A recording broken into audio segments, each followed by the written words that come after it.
وللوقوف على آخر التطورات ينضم إلينا مباشرة من القاهرة مراسل صوت العرب محمد زهران.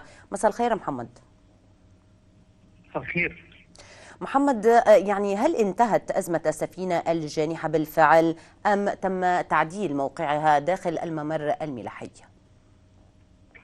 نعم، يعني إلى الآن لم يتم الانتهاء بشكل رسمي من تعويم السفينة بشكل كامل، لكن الذي حدث في الساعات الأولى من صباح اليوم هو نجاح القائمين أو نجاح القائمون على تعويم السفينة بشكل جزئي فقط، ولكن حتى أن رئيس هيئة قناة السويس قال أنه عملية استكمال عمليات الشد لتعويم السفينة سوف تتم تباعا اليوم. عمليات التعويم تتم بواسطة 10 قاطرات عملاقة تقوم بالعمل من 4 اتجاهات مختلفة.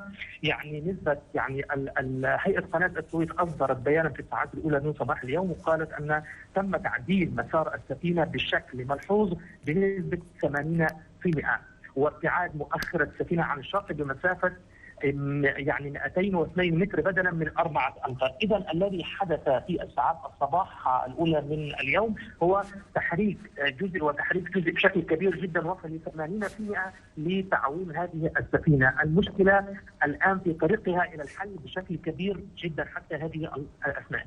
نعم.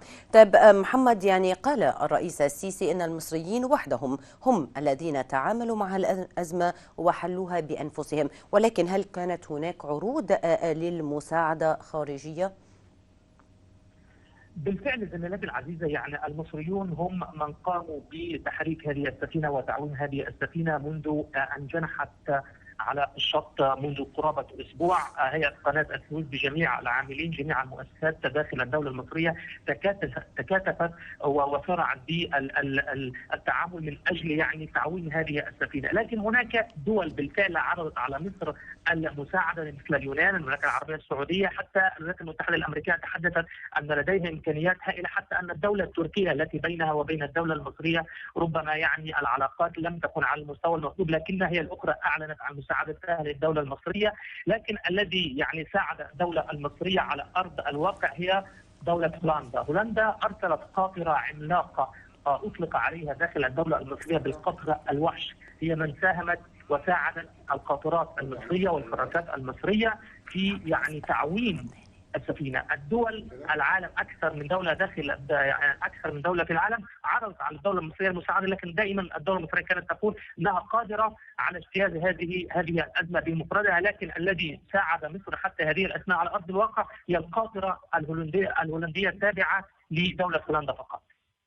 محمد، يعني قلت أن المشكلة جزئيا حلت حتى الآن وتم إزاحة الحاملة. متى تتوقعون يعني الانتهاء النهائي من حل هذه المشكلة؟ يعني زميلاتي، يعني دعنا اقول ان القائمون على تعويم السفينه يستغلون ظاهره المد والجزر. ظاهره المد يعني حينما المياه تكون مرتفعه، هذا يساعد على تحريك وتعويم السفينه، وهذا الذي حدث في الساعات الاولى من صباح اليوم. وكان في قناه السويس كان هناك حاله ظاهره مد كبيره جدا وعاليه جدا في الساعات الاولى من صباح اليوم، وهي من ساعدت على تعويم هذه السفينه وتحريكها من على الشاطئ. المسؤولون يعني داخل الدولة المصرية والمسؤولون عن تعويم السفينة يقولون بأن ربما يعني سينتهي هذا الأمر في ربما عصر اليوم، لأن ظاهرة المد ستختفي تحديدا عند الساعة 3 عصرا بتوقيت القاهرة. إذا القائمون يستغلون ظاهرة المد حينما تكون المياه مرتفعة، هذا يساعد على عملية التعويم، لكن المؤشرات كلها تقول أن يعني هذه السفينة يعني قادرة على التعويم بشكل كبير وينتهي من هذه الأزمة ربما في مساء هذا اليوم. نعم إن شاء الله. محمد زهران مراسلنا من القاهرة، شكرا جزيلا لك.